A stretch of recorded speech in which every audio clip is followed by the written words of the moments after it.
Life is a workout, and Smoothie King is here to help you power through. Whether you're crushing morning miles or sprinting through back-to-back meetings, give your body the energy, protein, and power it needs to help you conquer your goals. Only at Smoothie King. If you're a podcast host, listen up, this one's for you. My name is Allie Jackson. I'm the host of Finding Mr. Height, a dating and relationship podcast that I've been doing for 4 years now, sharing my positive and practical approach to dating that's built on my own life experience. And I wanted to share another experience that I've had, my secret behind monetizing my show. It's called Red Circle, and I was just telling my colleague about how much I love their platform. With Red Circle, not only am I getting a seamless hosting experience, but I also love the support I receive in ad sales. It's not just typical ad sales either. It's targeted opportunities based on my show and my life. And the platform is super simple. You just set your preferences and Red Circle matches you with sponsors that align with your show. You can vet every opportunity and their platform gives you great analytics. More recently too, my Red Circle team has brought me opportunities outside of my podcast on social media to really augment the podcast partnerships, bring them full circle. I just can't recommend them enough. If you want to give it a try, go to redcircle.com to get your free trial. That's redcircle.com for a free trial. Ladies and gentlemen, welcome to Wrestling Art with Chris Things. Ray! Do the hammerlock. I do the hammerlock. Ray! Do the hammerlock, you turkey necks. Yeah, do the hammerlock. I do the hammerlock. Oh, hello there. Welcome to Wrestling Art with Chris Things. I am Chris Things Brian, and you've stumbled across another little old episode of the podcast. Welcome back. Sorry for a disruption last week, but today we've got a special wrestling club edition of the show. Today's a little bit different. I am actually recording this as I drive down from the hills to the scratch, to Brisbane, for Wrestling Club this evening. I thought I'd try something a little bit different. You know, I can actually record this intro before the things happen, rather than afterwards like I normally do. I also happen to be like driving here as opposed to normally riding on the train. We had a little few snafus this afternoon, one of which being apparently some buses replacing trains, so I ended up driving. I don't really enjoy driving. It's kind of stressful, but I thought, hey, I can't be recording a podcast while I'm on a train, just be looking like a weirdo to everyone, but I can whilst I'm driving in the car, so making the most of an opportunity here. But yeah, I'm very excited for this evening's wrestling club. I've got a whole bunch of stuff planned that's very close to my heart. It's a very just a collection of my favorite things kind of evening playlist, and also a very special one because this is the big old it's the first ever wrestling club that my dear pal David has been able to make it to. You may know David, one of my best friends in the whole wide world, who he moved to the UK a few years back, so that was definitely an adjustment period. But as you know, if you listen to the show, every now and then I get to have a chat with him as part of the podcast. So it'll be so cool to have him and his beautifully chaotic presence at Wrestling Club tonight for the first time ever. A thing that really, was spawned out of, our friendship in a lot of ways. So that's very cool to me. That's also the reason why I didn't get a podcast up last week. I was actually getting to catch up with David. He came up and saw our new place. We got to hang out and catch up and all that nice swell stuff. So I figured, give the podcast a break for a week whilst I, spend some quality time with a mate. But yeah, man, it's cool to be able to kind of talk before the night that will be. I'm looking forward to a few beverages. I'm looking forward to seeing, some of our wrestling club regs. I'm hoping that our perfect attendance member Joe will be there. I have a slight suspicion he will be, but yeah, it just makes me so happy. Like, I really look forward to it. Getting to spend time with like-minded weirdos and celebrate this thing that we all love. On like the wrestling art front, this week I kind of had a weird one because I had the big the Sydney Lucha Fantastica show, which if any of y'all happen to be listening, that we got to have a chat in Sydney last week. Thank you so much. I really had a great time at that day. Both shows. We have a family show and a nighttime show, the Lucha Fantastica things. One of the really cool parts of that those shows, and I don't know if I'm spilling any beans here, hopefully I'm not, but one of the guys under one of the masks for both of those shows was a dude who I have a little bit of history with, Robbie Eagles. A dude who I think it is no exaggeration to say is the top Australian wrestler going today, doing insanely amazing things overseas. Everything he's doing with New Japan. I've been a big fan of this dude for the longest time, and especially those people that are actually really genuinely nice people. To see the success that he's had just made me so happy. But yeah, so I got to actually catch up with Robbie. We got to have a bit of a chat, and that made me so happy. So that was definitely a big highlight of my weekend. And then the other thing, I got to also in 10 kilometres, spend some time. Keep left onto Gateway Motorway towards Gold Coast. I got to spend some time with one of my dearest pals in the whole wide world, Josh, my former wrestling brother. After the Sydney show, we actually had a little trip up with our partners to the Blue Mountains, to my favourite Australian brewer that there is, Mountain Culture. I actually got to go to the Mountain Culture main brewery spot up in the beautiful Blue Mountains, and that just maybe filled up my cup, made me so happy. So yeah, man, being a traveling wrestling art carny dude is definitely has its perks sometimes.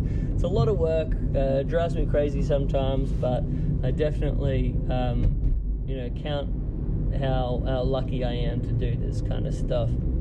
So I been very, very happy this past week. With all the things going on, I feel like I probably didn't get as much work done as I would like. So this next week, I'm going to make sure it's a very productive one. I'm going to make up for it. I don't know whether I should, feel sort of like guilty like that. I kind of get in my head sometimes about not getting enough done as I feel like I should. Yeah, we're making it all up this next week, and I'm very excited for the various things we've got going on. We're taking our next steps towards the new book, the Connections in Joshi book that I'm super excited about. Hopefully we'll have a pre-order date on that in the near future for all of you fans of Joshi out there. I was so excited to work on that one with Dan Ball, the writer of the book, as well as Shining Wizard Designs is doing some stuff on it, as I mentioned in our last episode. Also, Way of the Blade, the AEW edition, is out, so if you would like that, if you haven't already got it, please jump on Amazon. All the AEW fans out there, hope you get a kick out of it. I was very proud of a lot of the artwork in there, so I'm going to continue to push that. I also think I'll have to do a little special episode of the podcast with Phil, where we really get into the nitty-gritty of the experience that was that book. That's something else that I'm planning for the near future. But I think we're about time. I don't want to hear me lollygagging too much anymore. Let's get ready for some Wrestling Club. All right, over to later on this evening. See you soon. People understand my intention.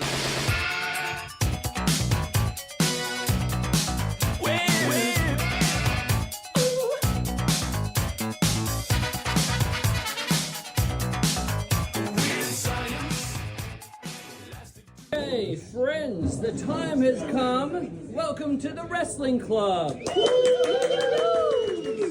I'm very excited about today's proceedings. It's probably the most self-indulgent playlist I've put together so far. But also self-indulgent in that. So the thing on this thing, I had a name yet to be decided upon. The name has been decided upon, and that's Welcome Home, David. So David is my longtime buddy. I think we've been friends for a better part of 15 years. He's finally back from the UK for a little bit. And yeah, a lot of this all started from hanging out on my couch and smoking some doobies and watching a bunch of wrestling together. So if it wasn't for you, maybe this thing wouldn't be happening, man. So cheers to David. And yeah, a lot of matches that maybe perhaps we've watched some of before and hold a special candle to the things. But overall, I'm very excited for everyone to enjoy the wrestling. The art things are here. If anyone wants to buy anything through the evening, hit me up. I got my pay square. But most of all, wrestling. Yay!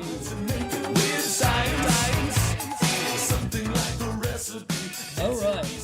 We're back and we're doing something a little bit different today. Normally I run through the playlist just on my lonesome, but I thought it might be a little bit more fun to run through it with our perfect attendance wrestling club member, Joe. Welcome back to the show, Joe. Chris, thank you. Thank you for having me. My pleasure. Thank you for the going through the rigmarole of my new podcasting software that I have to use after the sad demise of Skype. Pour one out for Skype. We barely knew thee. Or actually, we knew thee too well, let's be real. Man. But we have a little old playlist to go through today. So this was Wrestling Club 12 this past Sunday. I had a delightful time. Yeah, I think I said at the start, this was one of my more self-indulgent playlists for, the name of David being there for that one. But yeah, dude, I'm intrigued how it hit for you. No, you said that at the start of the night that it was indulgent. I didn't think it was. I thought you got the variety in there that you normally do, and you could tell, the crowd's reaction to some of the more obscure pieces that you threw in there. I thought you varied it really well, to be honest with you. Okay, cool. Well, I guess we'll get into it and see which elements were probably the ones I was thinking were the most self-indulgent. So we started with I wouldn't have thought that I would have done a Hulk Hogan tribute wrestling club, but turns out I found a way to do it in the form of this tremendous episode of Thunder in Paradise, early in 90s TV show that old Hulk was a part of. Mainly just because of how awesome the fight scene was with Sting and how awkward some of the dialogue was, and just it hitting me in all the nostalgia buttons. So we had some bits and pieces of that sprinkled through the evening. And a truly iconic credit scene, the intro with clearly just ripping off Baywatch to an unbelievable degree. The question, Thunder in Paradise is really like, what if Baywatch but with exploding boats, I guess? And a boat that apparently is like Knight Rider, but in boat form. Yes, yeah. Well, actually, you hit it on it. That's what it is, right? It's let's take Knight Rider. It's a little bit Knight Rider. It's a little bit Baywatch, and also just throw in Hulk Hogan, I guess. Some really rudimentary CGI, which I think I would have been incredibly impressed with at a 10-year-old, roughly, or something. Putting Beast Wars to shame. Yeah, 100%. But no, yeah, it's really of an era, and not in the best way, but also in the best way at the Oh same time. man, it's John Waters-esque, like the most cringe is the most as good as things can get. I was so happy just even playing the opening credits and just how amazing and cheesy that music was, and the B-roll, and yeah, just like the gratuitous shots of like, and here is some ample-breasted women running on the beach in swimsuits.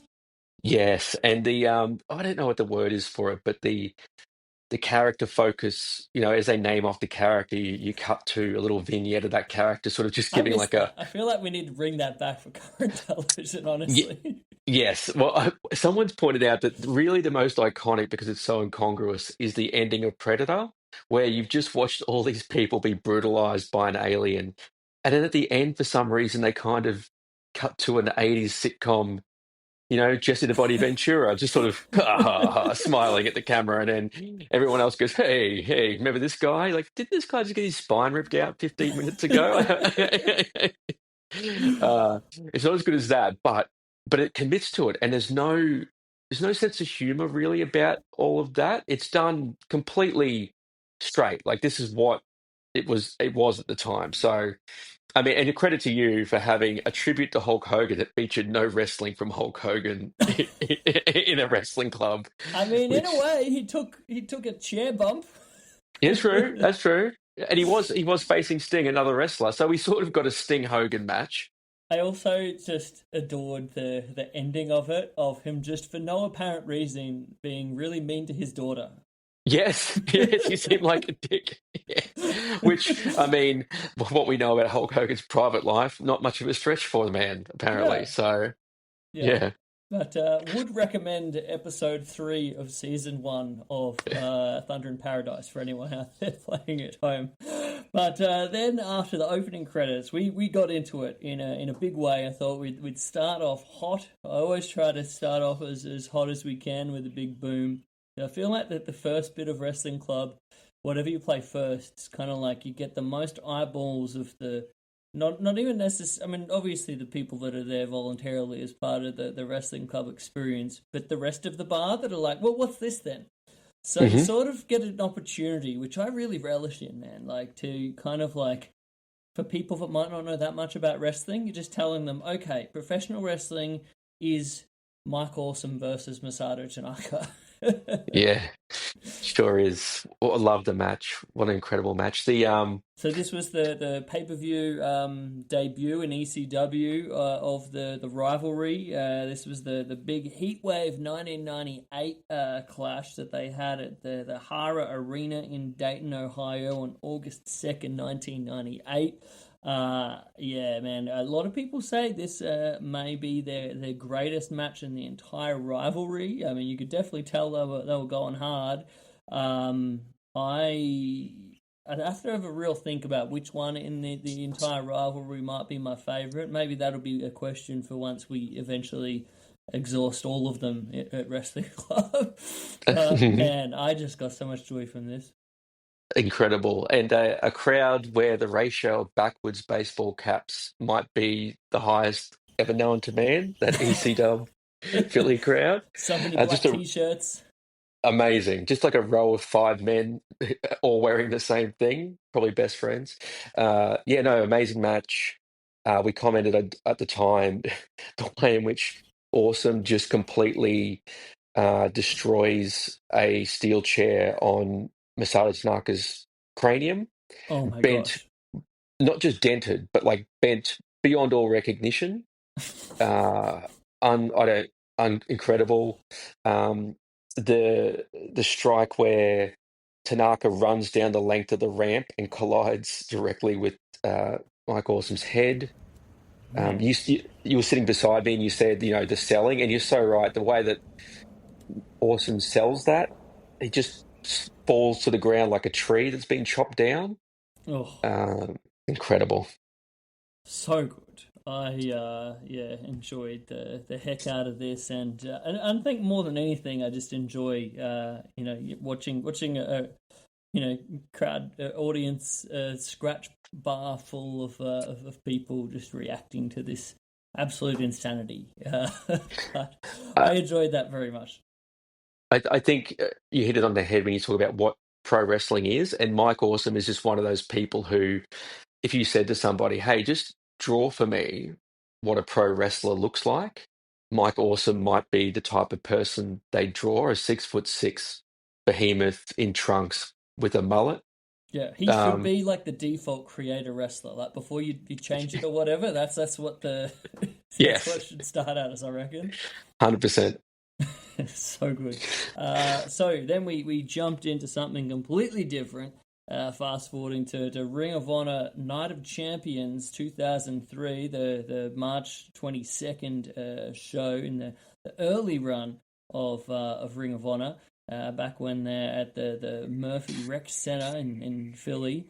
But match that I have very fond memories of: AJ Styles and Amazing Red against the Briscoe brothers in one of the early Briscoe brothers tag matches. Once Mark was actually old enough to be allowed to wrestle by the State Athletic Commission in Philadelphia.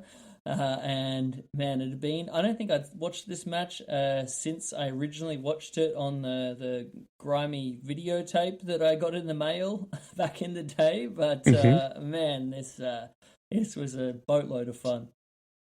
I'd never seen it, so thank you for introducing me to it. Um, I think you leave this match just talking about the Briscoes as a team, as great as those other two wrestlers are. Obviously, they're both iconic, but like you leave that thinking that the Briscoes should be mentioned every time people talk about greatest tag teams of all time. Yes. Unbelievable. And what was I thought was interesting coming out of it is not that you. It's so unusual to leave an AJ Styles match not talking about AJ Styles because his offense is usually so eye-catching and he's usually featured so heavily. But And he did do some super cool stuff in this one. But yeah, I think a oh, testament to what you're saying. yeah, exactly. Oh no, no, I'm not take nothing away from AJ Styles or Amazing Red. You can't have the match be what it is without them, obviously. But it just if you walked into that rec center, you don't know anything about wrestling, and even if you do know something about wrestling, you leave that match talking about the Briscoes and Mhm. how incredible they are. And just yeah, still blows my mind that they were that good so young. Like I was sort of expecting to watch this with being more familiar with the Briscoes as they became like the KG veterans. hmm Um, just like I thought there'd sort of be a bit more sort of green around the ears, like a little bit less more rookie esque. hmm But man, they were so great, so young. It blew my mind. Yeah, incredible. So many, so many spots, and It it was just, ridiculous. yeah, I don't know how you put a match together like that, where you even start and remember it all with four people go, with different two guys, I guess maybe, but with four people, just incredible stuff. And imagine just walking into that match, not knowing much about, maybe don't know much about Ring of Honor, or you haven't seen an indie show, and that being something in that small of a venue you'd see, you just be, you just walk out of there shell shocked. Yeah, and I really love like that venue. That was like the original setting of Ring of Honor for those first years. And yeah, I really closely associate watching that with that sort of like this shitty community center kind of hmm vibe. Couldn't be more than like 250 people in there, just jam packed shoulder to shoulder, with those great crappy guardrails as well. Like, Basketball hoop is yeah. clearly visible in most shots. Yep. Oh man, like just the house lighting. They hadn't got any of the sort of classic Ring of Honor aesthetic with the professional lighting or anything yet. Everything's just raw as anything, and yeah, man, it was a vibe in those early days, and it's super interesting to watch now with today's eyes. Just how much it holds up, because I guess you look at it now and you can be like, man, that in hindsight really was so influential and cutting edge for its time. It very influential. You look at AEW style wrestling. for Mm. lack of a better expression. That's obviously, and Tony's background, it's no surprise that that's what appeals to him, and these are the people he's drawn to. Um, so yeah, that's incredibly influential. Given what year did you say it was? 2003. So 22 years ago. Crazy. Um, incredible to think that that's and that's really the type of match. Be interesting to see what comes forward from there, but yeah, Dude, amazing. makes Thank you. makes me feel old thinking that I was watching this 22 years ago in my my parents' Yeah, house on a yeah. videotape. I know more than two, and it's funny though, right? Like it's interesting to think about wrestling now. Like some of that stuff that's 20 years old. Was when we were watching wrestling, say in the 90s, wrestling in a style that was 20 years old then would have felt a bit old, a bit. Oh man, like compare you which stuff you acclimated to wrestling in the 90s and the NWO and DX and all of the crazy stuff going on in ECW, and then 20 years before that would have been the mid 70s. Yeah. Like Jack Briscoe and Dory Funk Jr. Like that is an insane difference. Yes, totally. Yeah. But no, thank you. Thanks for bringing it to Wrestling Club. It was amazing. That's all right. And again, something completely different from that. We wound back the clock and trying to contrast as much as humanly possible. We then went back to some classic World of Sport wrestling during the later days of World of Sport in the UK. It was Marty Jones versus Mark Rollerball Rocco from Bedworth. Was aired on the 20th of August 1988. And I adored everything about this. I think might have mentioned to you, this was where it seemed like they were trying to bring it a bit up to speed with having interviews and all of the glitzy graphics and stuff. But the entire aesthetic about every part of this, from the ring announcer to the commentary to the pre-match interviews to some incredible wrestling through the match, the World of Sport round system. This is just my wrestling happy place. Not to mention the mat itself with the gigantic star Oh, sort of beautiful. uh emblazoned on it or printed on it, whatever it is, whatever the And that was correct a word tiny is. ring as well. I swear that thing wasn't bigger than like a 12 by 12 foot or 15 by 15 maybe. No, it felt small, didn't it? The turnbuckles, the big long turnbuckles on sort of more like a New Japan style almost as well. Mm, Um, Fantastic. And you're right, like just completely different vibe, completely different. The round system is also, I think the round system really adds something I love it. to it. Uh, like going around having a drink of water and all that type of stuff. Like it's a wonder that round systems haven't been brought back by somebody in a mainstream promotion, some kind of gimmick. Not 2 out of 3 falls, but something. It's almost adjacent to that. That the match has clear phases to it. It's a wonder it hasn't been done. I guess I don't know. Like to me, you do see it, occasionally brought back in some of the UK indies. I remember there was a really great one that Zack Sabre Jr. had a couple years ago around Christmas time against Jordan Breaks, who I Okay. think might be the nephew of Jimmy Breaks. But that was a tremendous one that they had in a similar to sort of like community center kind of thing, but just a really great deep dive match there. But you see him every now and then. But yeah, definitely I don't see any British rounds or rounds matches in like any sort of big time American wrestling. And I wonder if it's like because there is a real art to doing it. Like I feel like most guys, unless they're experienced at being able to do it, might struggle with that kind of the way to balance that. I'm not sure. Yeah. Well, it's a wonder that maybe. Not that I watch much of it, like Josh Barnett Bloodsport type of thing, which is kind of going for more of an MMA feel to a lot of those matches. It's a Mm. wonder they don't introduce that because obviously MMA has rounds to it. Yeah, that'd be Um, super interesting. because that could sort of work out nicely if you were to bring them together. People get the concept of it.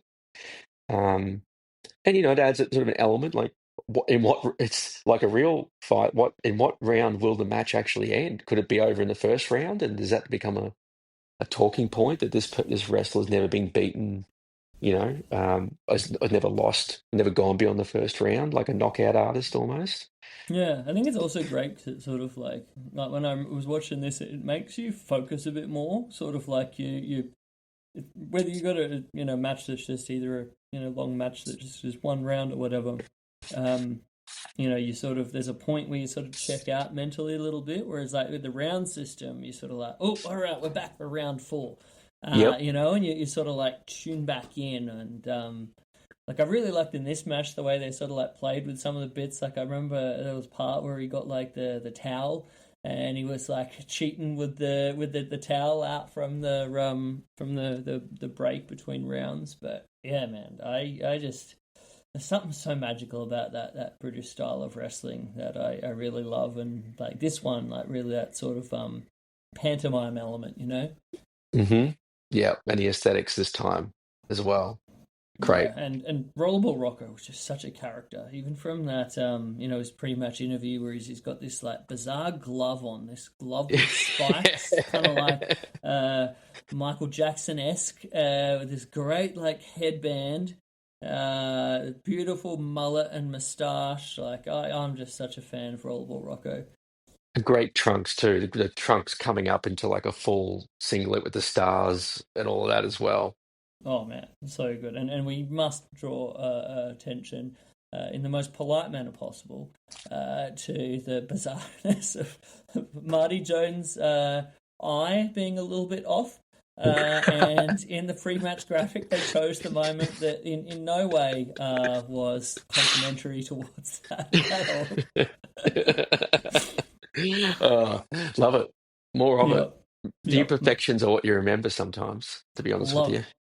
Then again, something completely different. We go from UK to Japan. All Japan women, shockingly, great match from May of 1986 between normal partners, the bad girls.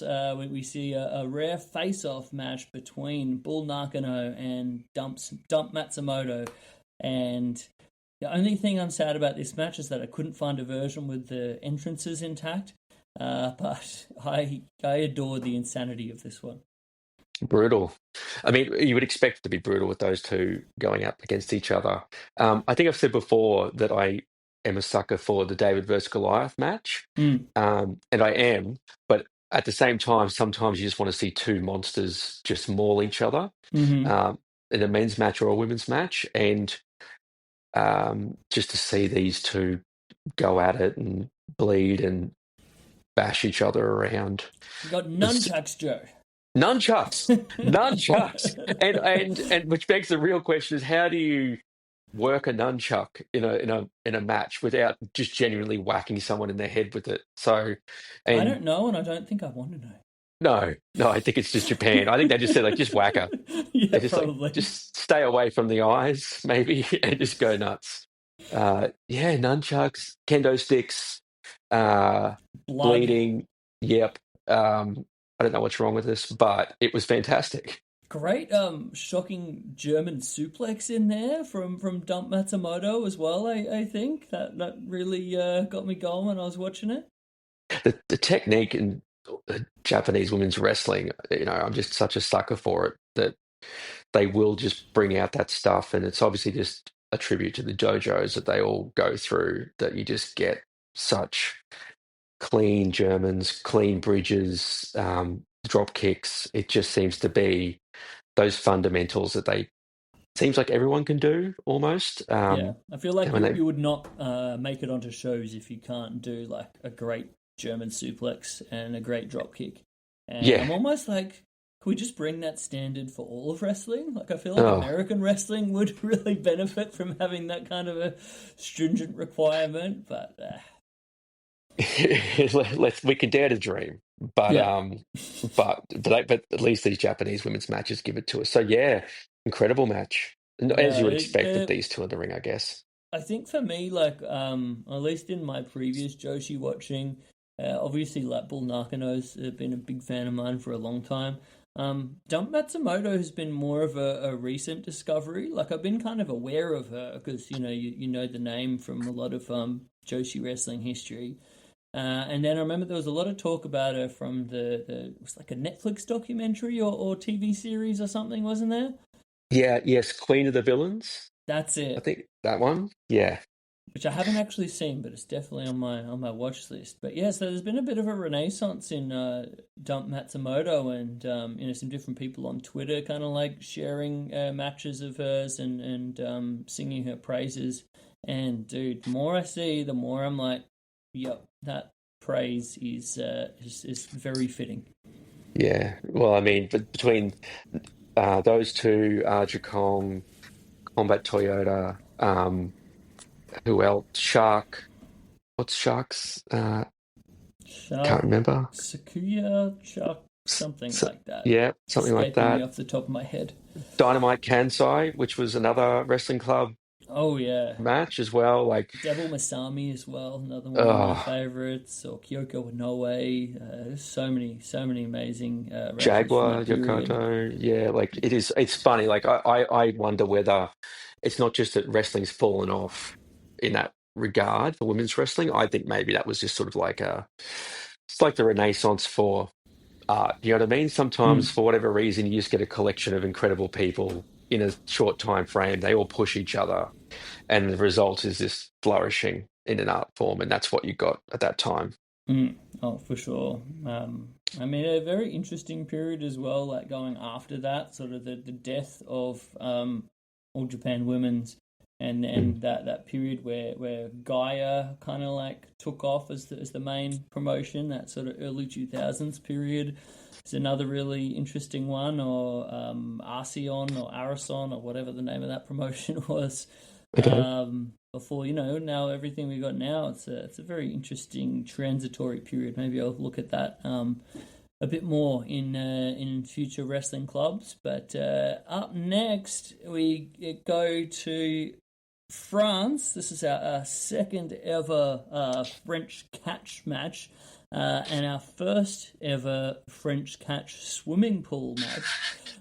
This one took place on March 22nd, 1974, I believe, between, I think this, at least according to Segunda Caída, is Kaida Hasuni and Vasilius Mantopoulos.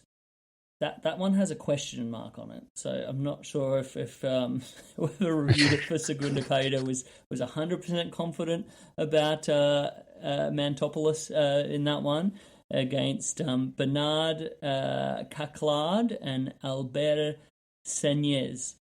But dude, this match went for a while. I was a little bit hesitant to include a swimming pool match that went for 22 minutes, but man, it was a lot of fun. I think the crowd actually possibly popped the loudest of the night for the bump with the guy going through the ropes into the water. I think I think that got the biggest reaction of the night, to be honest with you. Oh man, and the referee got in the water. Yes, Such great high spots. yes, yeah. No, it was great. And although, like you're right, second French catch for wrestling club, but also the second swimming pool for wrestling club Indeed. because we had the FMW exploding wrestling. Sorry, swimming. Slightly different vibes between. Very yes. No one was cut open with a sickle during this one. Thank goodness. But But I mean, to your no, credit, both probably got the biggest pops when they went in the water. yeah, they did. They did because it is interesting, isn't it? Like it is a gimmick. It is silly, but what does it create immediately for the match is anybody going to get thrown into that water? Because you don't just have them up there and he pins him and that's the end of the match and we all get back in our little rowboats and go back to the locker room. Someone's got to go on the drink if you've got all that water there. So it does just create that tension from the audience immediately. Man, it. I don't know why we as people just want to see someone go in the water so bad. But especially like the heels in this do such a good job of like, oh, I'm not going in the water. You're not getting me in that water. No, And then, yeah, and then they get their comeuppance. oh man, so timeless. But It yeah, another is. one where like the actual like wrestling really blew me away. There was some beautiful bridging stuff. Really like you see. I think these last few years we've had a lot of unearthing of a lot of great, French wrestling from the 50s through the 70s. And yeah, it's mind blowing how ahead of their time they were, comparing it to a lot of other wrestling around the world. And how, this style of wrestling isn't all that out of place comparing it to like a, Sayama versus Dynamite Kid kind of thing. It also feels like it's kind of this is very much the kind of thing we've lost with the homogenization of WWE throughout the world. Mm. Is this it's been to the detriment of styles and scenes like this, which is a real shame. Not that I expected that this style of wrestling would take over the world. I understand why the WWE stuff has, but I mean, that's the magic of it, right? The idea that you could watch wrestling from all over the world, different pockets, and it's going to be so absolutely different in one Mhm. place to the other. And I guess that's, the real bummer part of the homogenization of it. Yeah, it is. So thank goodness we've got tapes like this in Wrestling Club to so we can all enjoy it. That's what makes me happy, and there is a lot of French cash that we have on tape now, which is a very very good thing. So following that, we went to a match that is probably, when I was talking about the self-indulgent stuff, this is the most self-indulgent of the lot. A match from Futen. We went full shoot style wrestling here. Match from April 24th, 2005 between two of my all-time favorites, Yuki Ishikawa and Daisuke Ikeda. Match that was part of the original Way of the Blade book, and a match that I feel is probably not for everybody, but oh man, I certainly love it so much. So that was one of the ones where I was like, look, I know I'm going to enjoy this. I know David's going to enjoy this. It may leave a scar on some other people, but I tried to put a bit of a warning there. But yeah, I'm interested to hear what you thought and what you think in general, kind of shoot style stuff. No, I like it. I think, there's a really great question about what what professional wrestling is, and is it sort of at times, frivolous entertainment style, or are you out there trying to still convince an audience that what you're witnessing is a real fight, right? Mm, So, and this is obviously in the latter category. Um, and the editing in this one was something that a few of us remarked upon, and you might have been used to it. Like the editing, at first, I'd say it was distracting, but as it went on, added to the impact of some of the shots, added to the feeling really of what. felt quite jarring. I remember at the time when Mm, they were talking about this when I first found it on when they're talking about it on the Death Valley Driver review forums. And just how sort of groundbreaking this style of camera work and editing was, and how close you in, and these fast, jarring kind of cuts. And that was just a Futen thing. Like you might watch some of their matches from Battle Arts, you don't see any of that necessarily. But yeah, I remember this feeling like super underground just from the sort of like video editing style. no, but I thought it added to it though. I think, especially with some of those shoot styles, when they're getting into submissions and that type of thing, I think you want to be in close. Mm, Um, Being far away, it is just then two guys lying on a mat. You're not seeing the intricacies of what's going on. You're not seeing the facial expressions, which is something in Japanese wrestling. I kind of think Japanese wrestling does of all varieties does better in mm, general. Um, and same with the vocals, expression. in And of Japanese course, doing wrestling. justice to some of those insanely hard strikes as well, Oh of my course. God.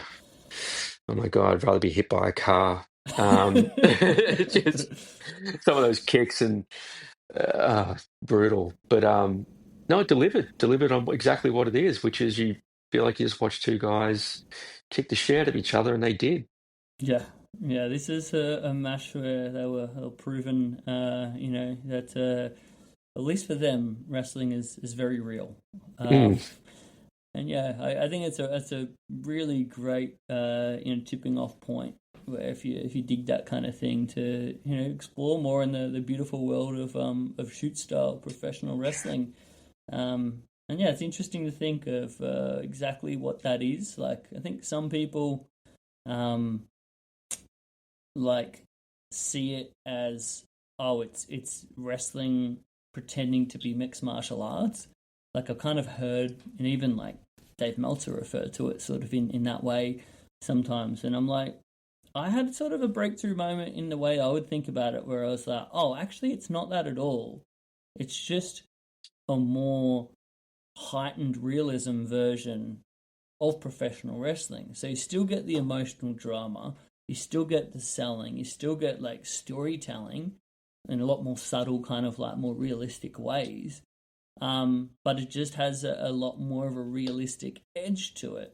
And if, like you're saying, if you can look at professional wrestling and you say, okay, if it does whoever does the best job of convincing me this is real, is that not the best professional wrestling match? If that's what you're going for, then this is it. But I really love it. So good.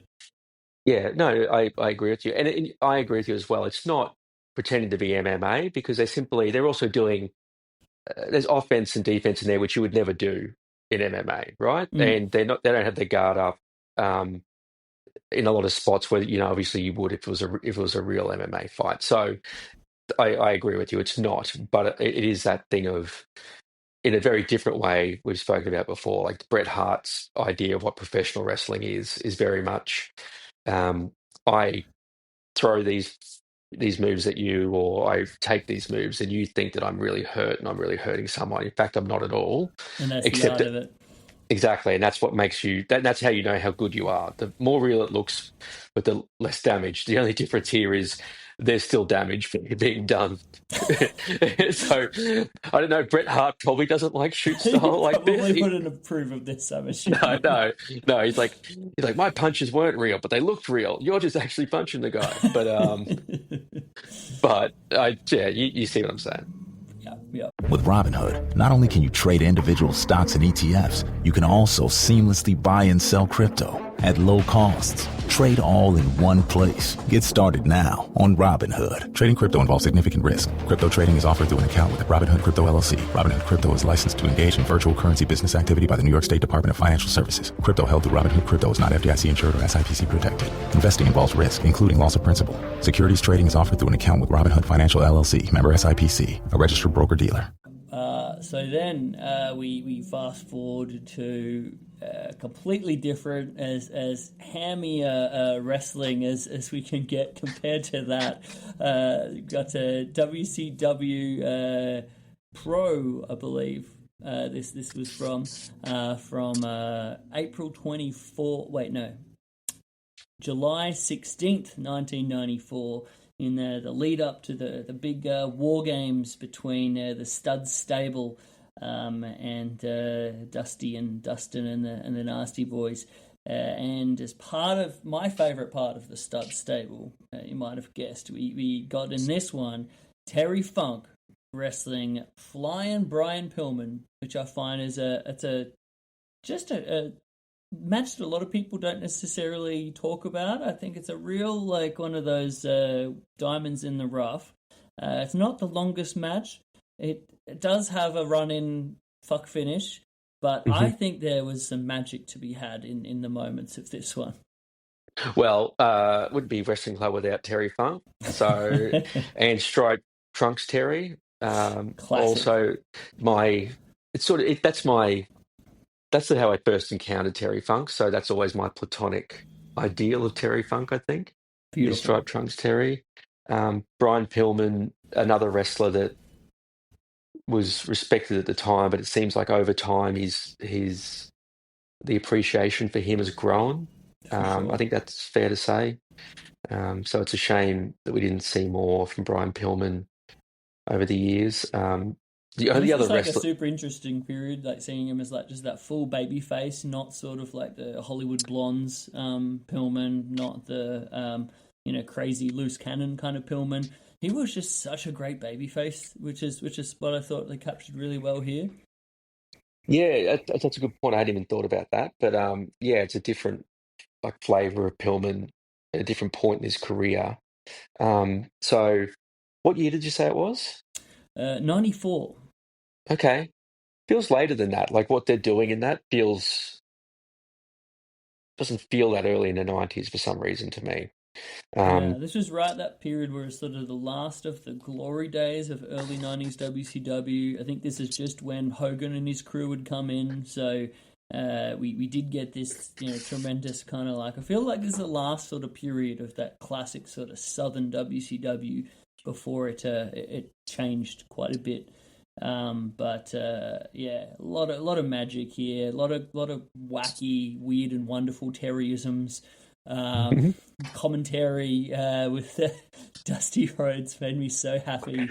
Yeah, so nostalgic for this time. was this the one that had the Dusty promo at the start where he says hello to his mother? I think so. Yes. Yeah.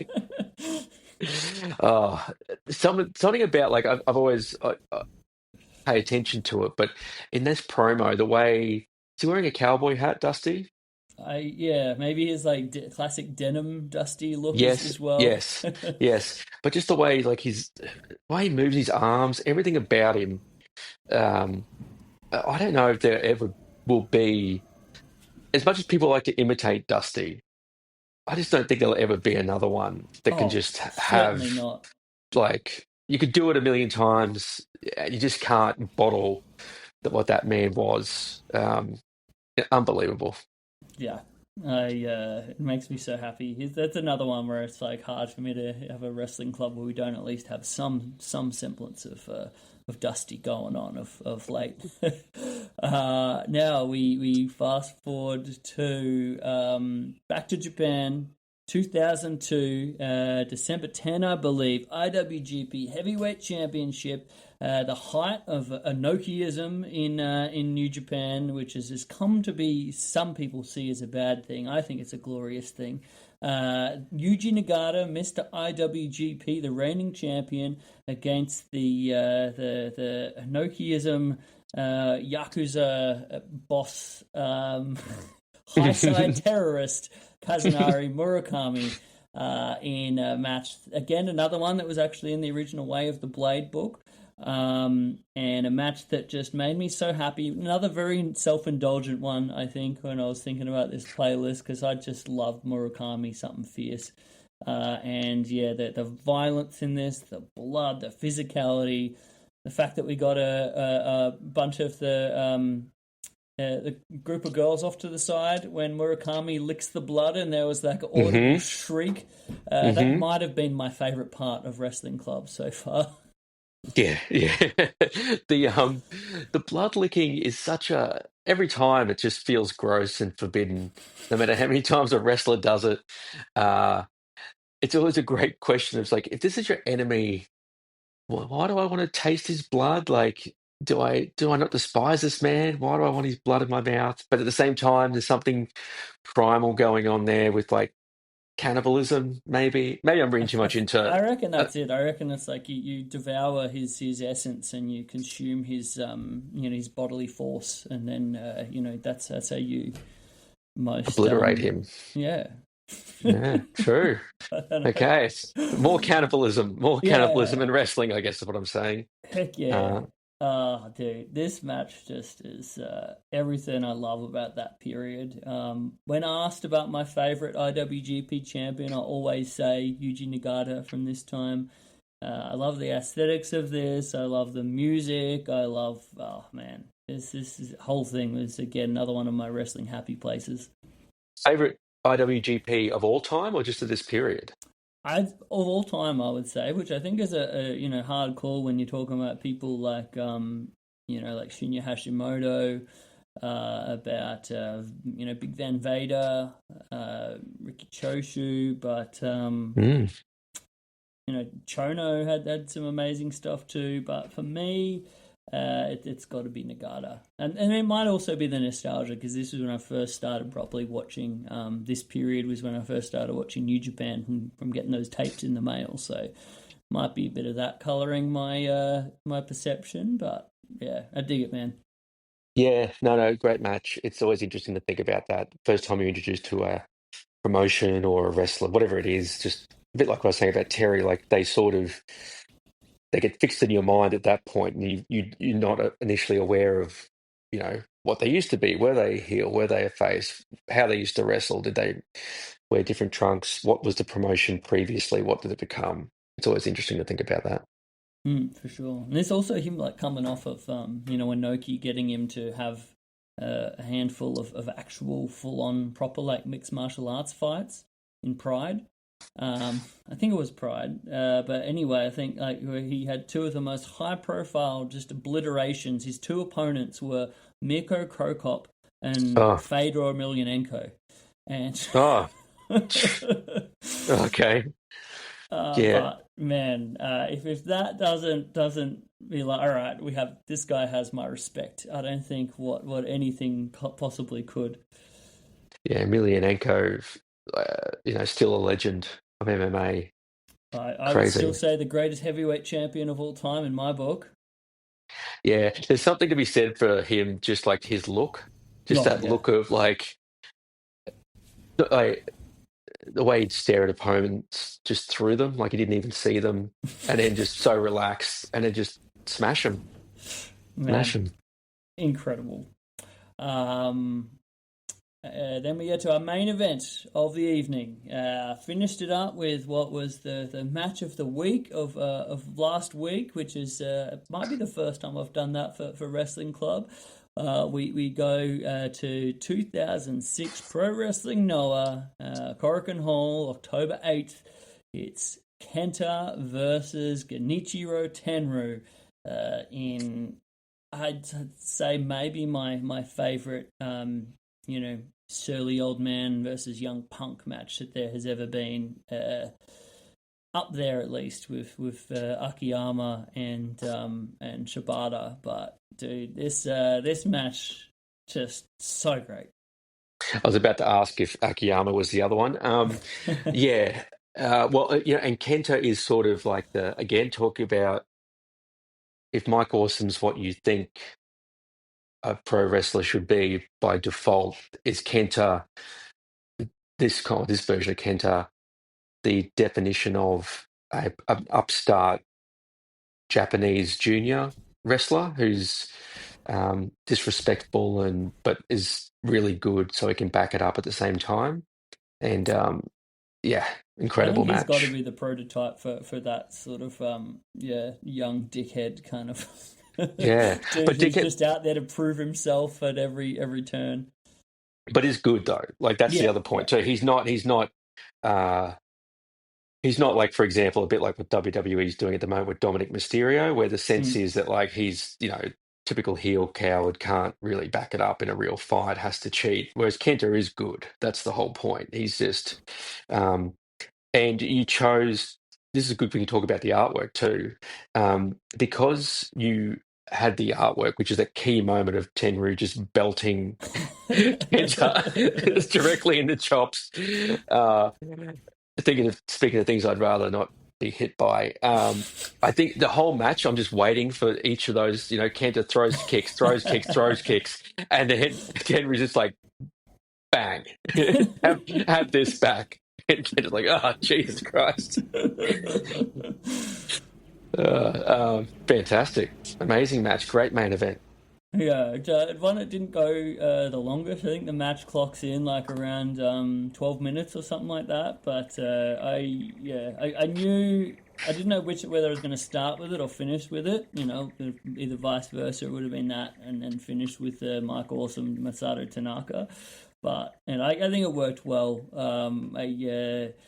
I just love this whole dynamic so much, and I also love getting to show off my favorite wrestling promotion in Pro Wrestling Noah to everybody.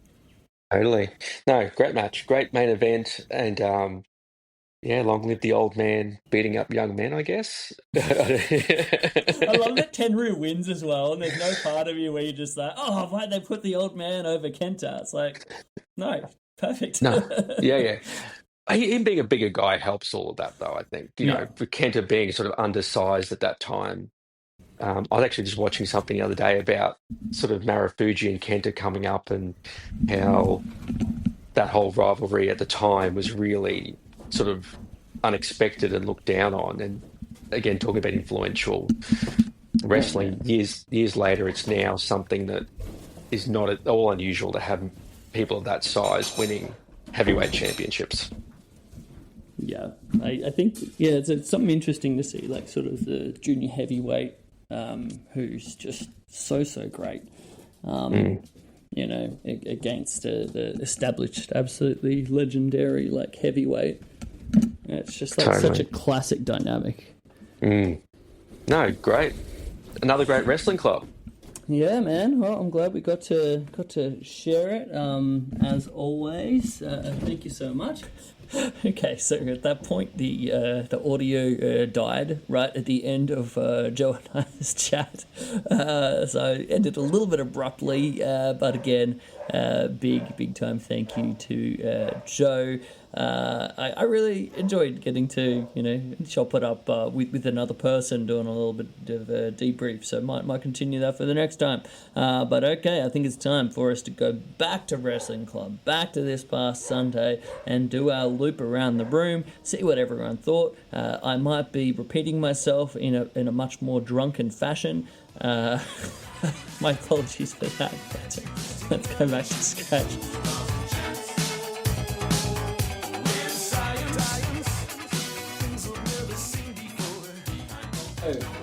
Wrestling Club number 12, ladies and gentlemen. Like I said at the start of this evening, this was probably the most self-indulgent playlist of the lot. It's just things that I really love. And I was hoping that I would meet with the audience, but you never know. So tonight we had a bit of a variance of the different things. From, what did we start out with, Joe? Tanaka and Mike Awesome.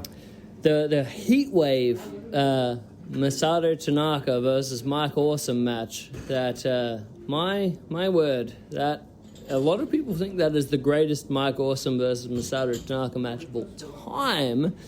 I love all of them, so it's hard for me to choose amongst my children. But I feel like there's a safe bet that perhaps if you stay tuned for the wrestling clubs, we might get more of them. I don't know.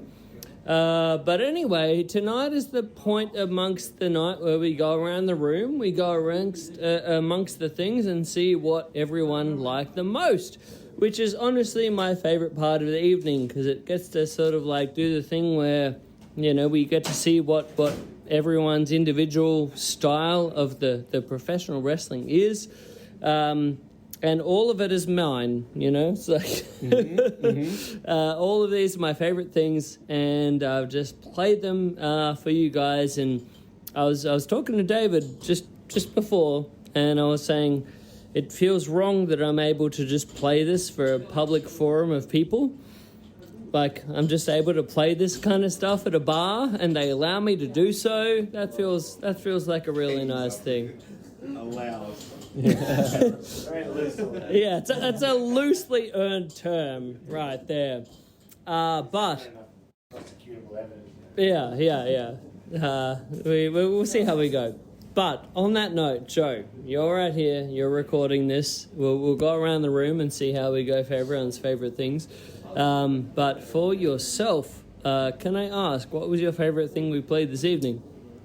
I'll go with Tanaka and Mike Awesome, because I'm just, in wrestling terms, a huge mark for anything involving Mike Awesome and Tanaka. And many concussions. so many concussions, and the enduring image for me from that match is the steel chair, which is perpetually bent as a result of the impacts from Mike Awesome smashing it into Tanaka's head, and Tanaka somehow not only surviving that match but still wrestling at the age of 52 or thereabouts. I'm not sure if he led quite that long a life. Like, I do know that Mike Awesome... Tanaka's 50. Oh, Tanaka's like absolutely. still wrestling, and he's like, Yeah, he's 52. Yeah, Yeah. we're celebrating Tanaka. My gosh. Yeah. The perpetual warrior. Yeah. My word. So that's my match of the night, with an honourable mention to Bull Nakano and Dump Matsumoto, who Heck yeah. you rarely see two monsters go up against each other, and they just brutalised each other. Yeah. And full respect to both of them. Yeah, like generally when it's speaking to the Joshi wrestling kind of stuff, I try to have a bit more contrast, I guess. Like we try to be a bit more sort of like, all right, here's the young, upcoming babyface and the big heel.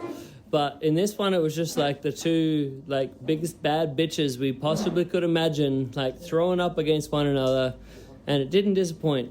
That was the main thing for me. It's like, and also like them as tag partners, Dump Matsumoto and Bull Nakano, just an incredible team. So I was very happy to play that one. Honestly speaking, that one had actually been on my wrestling club playlist for the last like couple events. Mm-hmm. And it just sort of been like, all right, is now the night, and tonight ended up being the night. So, yeah, man, stoked to play it. David event here, yeah. Dude, so we travel over to my dear pal David. This is your first ever wrestling club event, my friend. So stoked to have you here, man. Can I ask, what was your favourite thing we played tonight? I'm a slut for the Blue Justice. Oh, yeah. Like, any match I see Yuji Nagata in, like, to me, he's always the hero. Like, always. And then Murakami's just the ultimate villain. Yeah. So, to me, I'm always seeing just this whenever, because we've watched that match probably 2 or 3 times. And that was the thing for a lot of tonight's evening's proceedings. It was stuff that David and I had watched previously, whilst likely very stoned. And, I wanted to do a little bit of a watch back kind of sesh, So I was interested to see, of the watch back, what was the thing that stuck with you the most? Yeah. When it comes to like wrestling, my favourite thing is when the wrestlers know what the audience wants. And then you can see whenever Nagata locks in the armbar, the crowd is just nuts, feeding off it, and they don't have to change. It's not like a Zack Sabre Jr. match where he transitions between holds and it impresses the crowd. It's like these days the crowd just wants more and more and more, whereas when Nagata locks on that armbar, it's just his facials that change. It's just the intensity of him locking in that armbar that changes. And then Murakami is just like desperate to bash his way out of it, and also is like the lengths that guy will go to just to make someone bleed is just amazing. And then this is also another match where there's just like the guy will just use his fists to draw blood. Like he will do whatever it takes to just take a single drop of blood out of him. And I love it. Like, that's the raw kind of thing I love about wrestling, is just this thing was literally just like the hero against the villain, and there's no better hero in my mind to deliver the Blue Justice than Nagata, and then there's no better villain in my mind. Yeah. High side terrorist, baby. Terrorist. Not just a villain. Terrorist. I don't know what high side means, but it sounds extra badass when you combine it with terrorist. It's secret. It's secret. You're not allowed to know, but whatever it is, it's an organisation that wants to create terror. But yeah, that's my match of the night. Yeah. A good choice. Joe. Not Joe. Brad. What do you got? It's It's a tie? That's not fair. But it's a tie between the Kenta Tenryu match, because Kenta and Tenryu and the match. Heck yeah. Because they just kicked the shit out of, like, Kenta kicked the shit out of him, and then Tenryu just punched the shit out of Kenta. And it's awesome. Like, I think we've talked about another one of their matches before. Yeah. And that was awesome, and it continued to be awesome.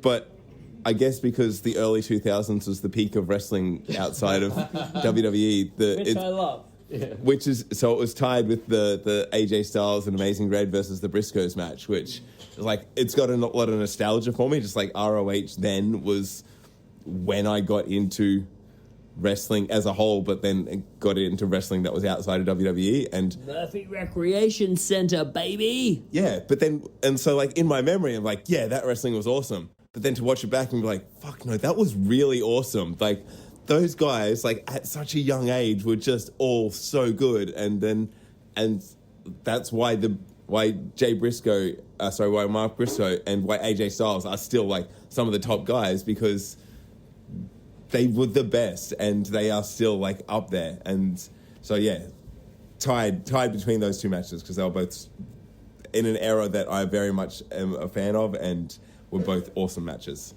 That makes me very happy to hear, my friend. As you know, I big fan of both of those things, and to me, it's like quite interesting you have the complete opposite sides of wrestling, to where you're talking about like Tenryu and Kenta, and the Briscoes versus AJ and Amazing Red. It's like, and these are two things that I love. Don't know if I want to say equally, but like I could say that for sure. Two beautiful, individual, unique stars of wrestling that were hitting at their time, and yeah, dude, I could totally see like either of those things, just people watching them in their own unique point of time, and just, you know, that's why I like playing them for these kind of like bar shows. You know, it's like people walk into a bar and they're watching either of these matches, and they're just like, the fuck is this? You know, it's like, I think there's like a really unique point where you might have your own perception of wrestling, and you watch either of those matches and you're just like, that shit's so dope. Yeah. Like, you're just like, this is, I didn't know that like professional wrestling could be kind of like that, and that's what makes me really passionate about it, and that's the entire reason why I want to play these kind of matches. Especially for, you know, whoever happens to walk into the bar and just be like, oh, all right, this is on the big screen. All right. Makes me very happy. So thank you so much, Brad. What do we got over here? What do we got over here for our favourite match of the evening? Okay. I liked the bull and dump match. That was good. Really fun. Just love that they just like incited a riot in the crowd, just like chasing everyone out. That was fun. And I also really liked the Ring of Honor one as well. What did I call it? I called it like break dancing style wrestling. They were just like, the flips and the kicks and everything was like so out of control. I really liked that. That was good. It was ridiculous in the best of ways. Like, I was telling Joe that when I watched that match, it was the first time I'd watched that match since I watched it as like a tape trading nerd, where I'd like got this like videotape in like the mail or like DVD or whatever it was at that point, and I watched it and I was just like, man, this makes me so excited about professional wrestling, and I think when I watched it, like I felt so like against the rest of the general normal people who watch wrestling. Like, I just felt like I was watching it and it was like, all right, so it's me and these other like hardcore weirdos that are in this crowd that are like clearly like all like early 20s males who have never had sex with a woman, who are just like all like watching this and like enjoying it together. Like, there was something that I just felt that was like kind of magical about it, you know? And I really felt like it was a special thing. And that was the first time, like I was telling David, like this is the first time I'd actually like watched this match since I first watched it when I received that like videotape in the mail, and I thought it was really cool. Like it's funny how wrestling, when it's like pushed to its extremes, which I think is what this was, it feels sort of like, I don't know, it's like you're watching wrestling and you're sort of feeling like you're watching wrestling for the first time. And that's like a weirdly magical kind of thing for me. It's like there's so much wrestling you can watch out there, and it's like also like generic or whatever. But it's like when you first watch something that feels unique, like that's a special thing. And that's how I felt when I saw this. And then that's also how I felt when I watched this on tonight's rewatch in a weird kind of way. Like it's kind of odd now that I kind of like sum it up. But I think that's how I probably feel about it. But no, it makes me very happy to hear that like connected for you as well. Yeah. Dude. Yeah. It's for me. It's definitely Styles and Amazing Red versus the Briscoes as well. It's just crazy. I love that era of Ring of Honor. AJ Styles is one of the best ever. Briscoes is one of the best tag teams ever. Amazing Red's just crazy. So, yeah. A very creative finish as well. Dude, you singing to the choir of this. Like I said, it makes me very happy to watch that kind of wrestling and get to share that with other people. And more than anything, I think maybe this can be our introduction point for the Briscoes for future wrestling club evenings. Briscoes are probably one of my greatest tag teams ever in the history of professional wrestling. I mean, the world's greatest tag. Oh, well, if you were only there, my friend, for the night when was your choice of the match that we played. I didn't make you all sick, and appreciate that instead.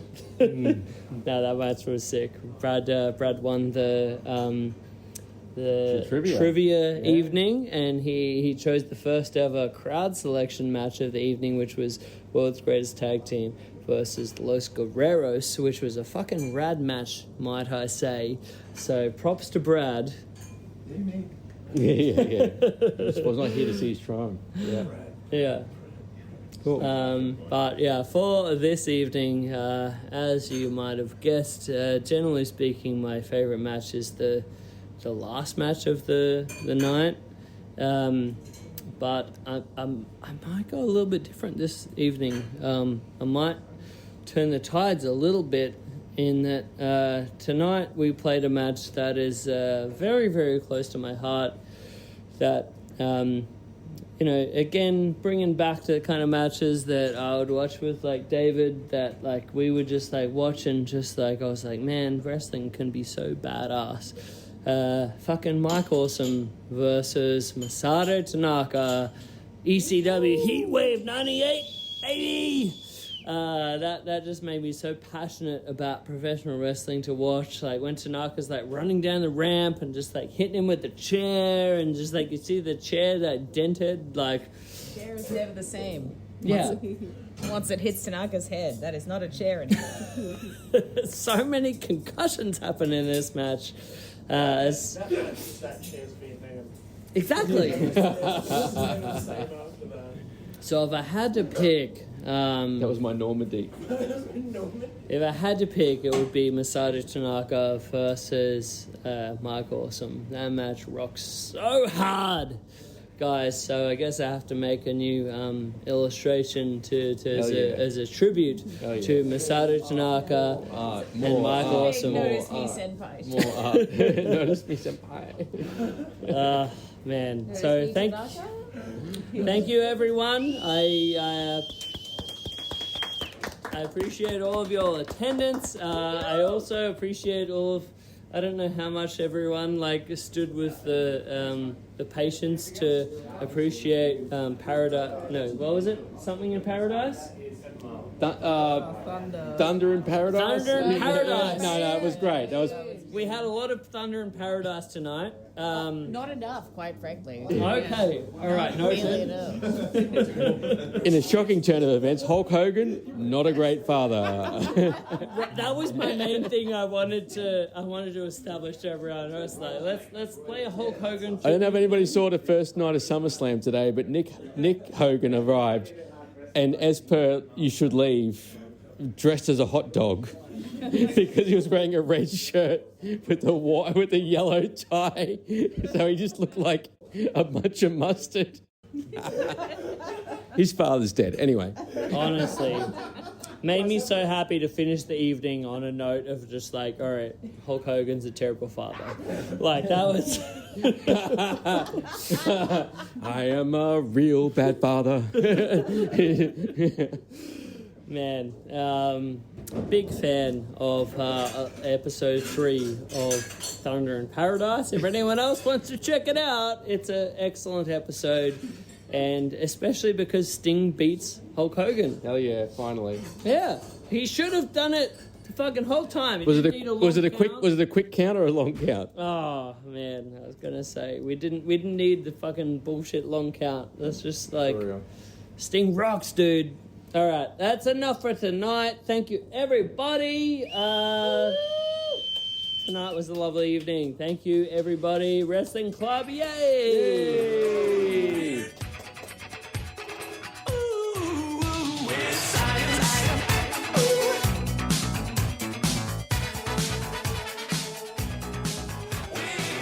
All right, there we go. Man, I really was a bit drunk there. It happens. Big thank you to the Scratch for keeping those delicious beers flowing and for allowing me to do this thing that I feel like shouldn't be allowed, but I'm very grateful it is. Thank you for everyone for coming along, everyone who stayed long enough to take part in our little feedback session at the end of the evening there. And of course, thank you to all of you at home listening to this nonsense from around the world and joining on in. I really appreciate it. Hopefully, maybe you guys can go back and watch a little bit of this. The selections that we had for this week's Wrestling Club. I stand by them as some incredible wrestling, and it was super fun to get to chop it up with Joe and do a little bit of a debrief today. All right, so fun time, a little bit different to usual, but hopefully you get a kick out of it. I'd like to say a big old thank you to the great team at Social Suplex for allowing me to do this podcast. For giving me the opportunity to talk into people's ear holes, to stave off my insanity from living in the hills and not getting too much socialization. I appreciate you all. Socialsuplex.com, the place to go for this wrestling podcast, the host of this wrestling podcast, as well as a variety of other rad wrestling podcasts. From One Nation Radio to the New Japan podcast of the network, keeping it strong style, to Imp's WW Adventure, All Things Elite, the AEW Match Recommendation podcast. We got the Trish and Sarah podcast, Tunnel Talk. My word, all of the things. Thank you, Social Suplex. I'd also like to say a special thank you out there. I've been told from the team at Social Suplex that they do get some donations coming in for these shows. And I'm assuming maybe even some donations for this show. This is some of the things that just surprise and delight me. So I wanted to say a very big thank you if there's any of y'all out there that have made a donation of any sort, big or small. It makes me very happy. If you'll shout me a coffee, I'm very, very stoked about that. So thank you so much appreciated. If anyone out there would like to support the show, support me as an artist, you can do so at christhings.com.au. That's my website. I have every single one of my Match of the Week illustrations up there in fancy art print form, procurable, easy for me to say. So you can get these bad boys in fancy, high quality art print form. You can frame them, put them on your wall. You can even buy them pre-framed. You can get the premium prints that I send out myself, hand signed. I'll include some little bonus goodies for you whenever you do that. As well as a bunch of my other original artworks, original paintings. We've got t-shirts, we've got all the things on there. On the t-shirt front, I feel like it's been a little while since I launched my last one, so I might have to get something else up there. Keep an eye on that. christhings.com.au. Also, you can find me on Instagram at christhings over there. That's where you'll see most of my activity, most of my, the stories that I post, some little behind the scenes things from time to time. Most of my artworks, sometimes it takes me a little while to get around to sharing them, but I always endeavour to do so eventually. So Instagram is the best place to keep up with me there, as well as, of course, on Twitter. Chris Things on there. Most of the time it's just me resharing a bunch of weird and wonderful wrestling clips and such that I find. Occasionally I will post some stuff of my own on there. But yeah, however you find me, however you support, if you can, as much or as little, I appreciate every little bit. And as I always say, even if that isn't a thing, I know how hard it is out there these days, so I really do appreciate all of yours that even just, repost or share my stuff, or even just post a nice little message or comment. All of that is so cherished, to me as an artist, as a solo dude trying to squeak out a living doing this stuff. No, I am, That's a thing I got on this past week. I'm like, man, gotta stop doing the struggling artist, the trying to do this thing, pretending, taken away from yourself. I do this stuff and I'm proud of this stuff. So there should be a bit of confidence about that, I guess. I don't know. You can probably tell my voice I'm a bit awkward about that. Trying to work on it, as we all should. Oh man, fun times. I'll be back next week. I'm lining up another match of the week episode for you guys. Got that one set to record tomorrow actually, and we'll hopefully get kind of caught up there. And then as I mentioned the other week, I got some other stuff planned for the podcast. So if y'all are still listening, I'm going to be still making things for you. So hopefully you get a kick out of it. Anyway, hope you guys have an excellent week. Feel free to swing me a message anytime you'd like. I'm here. I'm your pal. I look forward to hearing about what you got going on. But until next week, I am Chris Things Brian, and this is Wrestling Art with Chris Things. Enjoy!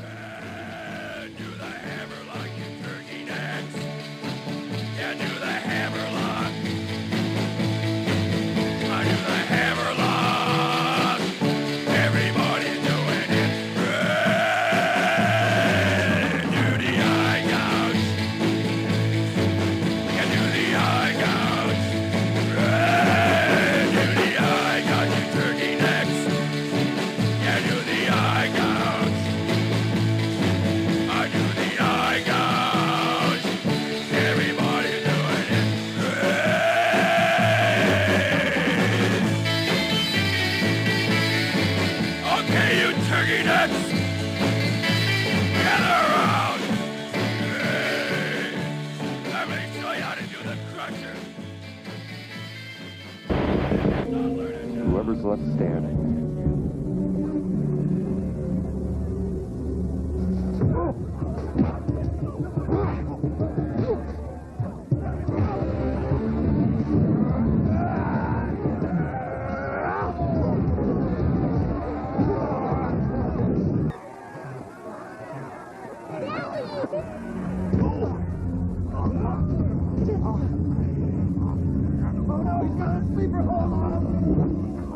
The computer key! Give it to me! No! Now! Or in his sleep of death! What dreams may come when you shuffle off this mortal coil? No! Put it in my hand. Put it in my hand! Now!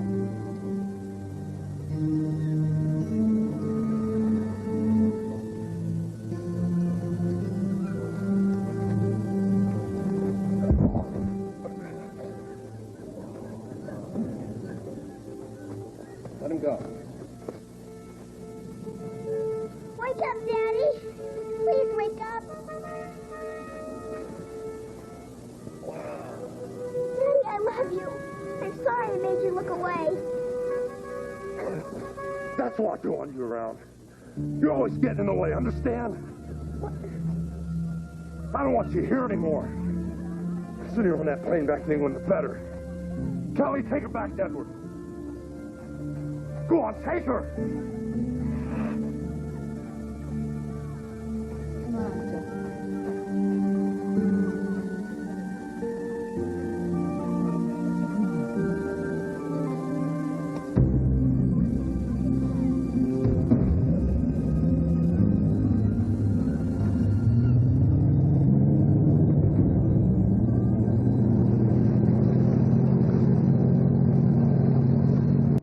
If you're a podcast host, listen up, this one's for you. My name is Allie Jackson. I'm the host of Finding Mr. Height, a dating and relationship podcast that I've been doing for 4 years now, sharing my positive and practical approach to dating that's built on my own life experience. And I wanted to share another experience that I've had, my secret behind monetizing my show. It's called Red Circle, and I was just telling my colleague about how much I love their platform. With Red Circle, not only am I getting a seamless hosting experience, but I also love the support I receive in ad sales. It's not just typical ad sales either. It's targeted opportunities based on my show and my life. And the platform is super simple. You just set your preferences and Red Circle matches you with sponsors that align with your show. You can vet every opportunity and their platform gives you great analytics. More recently too, my Red Circle team has brought me opportunities outside of my podcast on social media to really augment the podcast partnerships, bring them full circle. I just can't recommend them enough. If you want to give it a try, go to redcircle.com to get your free trial. That's redcircle.com for a free trial.